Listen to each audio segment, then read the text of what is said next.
Assalamualaikum warahmatullahi wabarakatuh. Perkenalkan, nama saya Jayan Permana, NIM 2002051. Baiklah, saya akan menjelaskan materi tentang analisis lingkungan dan peluang serta ide usaha.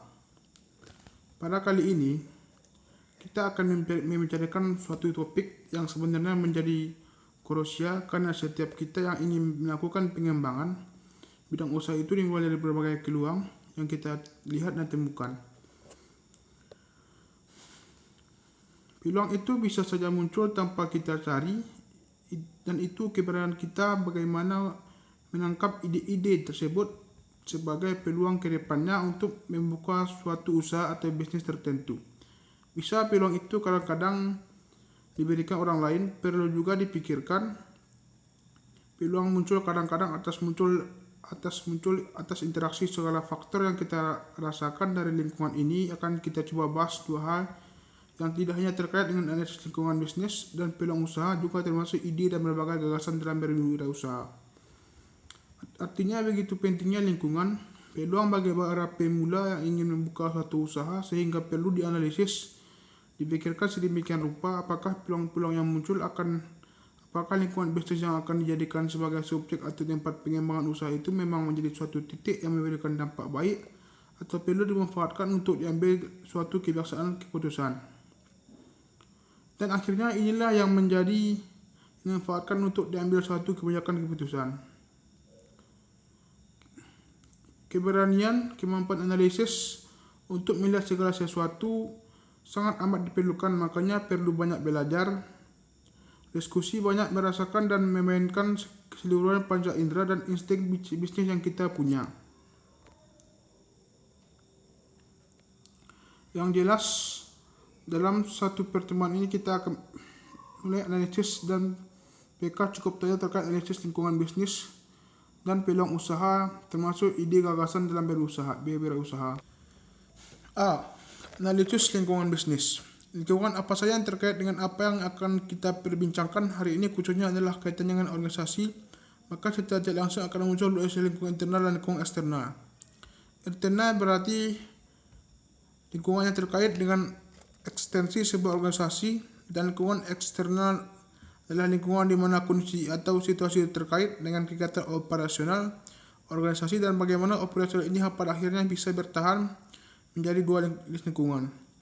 Ketika kita di area organisasi, artinya lingkungan menjadi suatu kedalaman keadaan di mana bisnis ini adalah menjadi dasar dan pertimbangan untuk memulai suatu usaha. Karena lingkungan internal akan dampak sebenarnya tidak sedikit atas proses pelaksanaan dan juga perjalanan bisnis yang kita laksanakan.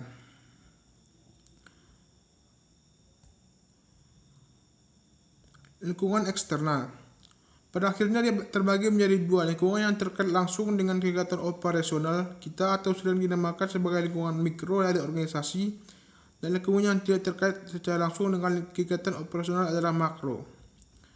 Dalam kegiatan operasional perusahaan akan berhadapan dan kadang-kadang senantiasa secara disengaja tidak itu akan berusaha menyesuaikan diri dengan lingkungan makro. Lingkungan yang tidak terkait pula lingkungan makro.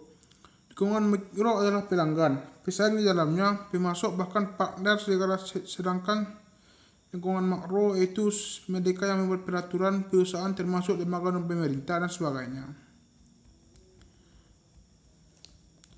Pada dasarnya ada dua faktor lingkungan yang berpengaruh terhadap aktivitas bisnis yang kita lakukan. Pertama itu lingkungan kerja, memasukkan semua elemen yang relevan. Ini pada prinsipnya akan memberikan pengaruh dan sekaligus mempengaruhi organisasi secara keseluruhan. Elemen tersebut adalah pemerintah, kreditor, pemasok, karyawan, konsumen, dan juga pesaing. Lingkungan sosial meliputi berbagai tekanan umum yang mempengaruhi secara luas, misalnya tekanan bidang ekonomi, politik, pendidikan, sosial, budaya yang secara tidak langsung atau tidak sepakat. Kita lihat dari lingkungan ekonomi, suatu masyarakat itu dapat digolongkan terhadap salah satu sistem perekonomian, yaitu kapitalisme, sosialisme, dan komunisme. Selanjutnya, kaitan dengan teknologi ini meliputi teknologi produk termasuk jasa, teknologi bisnis, dan kesemuanya adalah pengetahuan manusia, peralatan, metode kerja, sistem penggunaan peralatan elektronik, dan peralatan komunikasi juga indikasi dalam hal ini.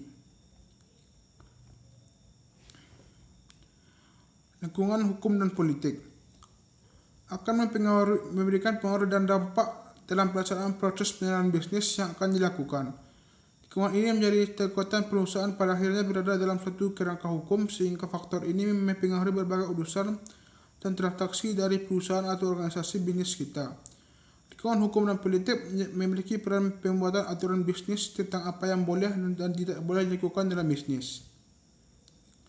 Lingkungan sosial dan budaya berhubungan dengan adat istiadat, karena pada setiap tempat dimanapun posisi bisnis kita akan ada adat setempat, kebiasaan, karakteristik termasuk masyarakat lokasi setempat, maka untuk itu mau tidak mau kita harus bisa menyesuaikan dengan keadaan tersebut. B. Analisis peluang usaha. 1. Bagaimana cara memahami pasar dan pelanggan. Ada beberapa catatan yang harus dipahami, yaitu seorang wirausaha atau bisnismen meski mempelajari kebutuhan, keinginan, dan permintaan masyarakat. Seorang wirausaha akan merancang penawaran pasar yang memuaskan dan bisa membangun hubungan dengan pelanggan untuk menangkap nilai seumur hidup perangkat. Seorang wirausaha mempunyai orientasi yang jelas pada hasil memahami pasar yang sifatnya jangka panjang ini menjadi suatu kebutuhan permintaan yang harus dipertimbangkan. Kebutuhan merupakan suatu pernyataan perasaan akan kekurangan yang diucapkan dari manusia yang dibentuk oleh gaya. Keperluan secara permintaan adalah suatu hal yang didukung oleh daya beli dan keinginan. Bagaimana peluang muncul yang ini akhirnya dimanfaatkan sebagai suatu kebutuhan atas keinginan yang ada. Peluang itu muncul karena beberapa sebab. 1. Ada masalah, kebutuhan, keinginan memang diciptakan. Yang C itu ide dan gagasan. Wirausaha adalah seseorang yang mengembangkan produk baru dan ide baru, kemudian membangun bisnis dengan konsep baru. Kegiatan ini menuntut aktivitas dan kemampuan untuk melihat pola-pola yang berlaku saat ini yang dicari hits, maka seharusnya menjadi pikiran ketika ingin berusaha.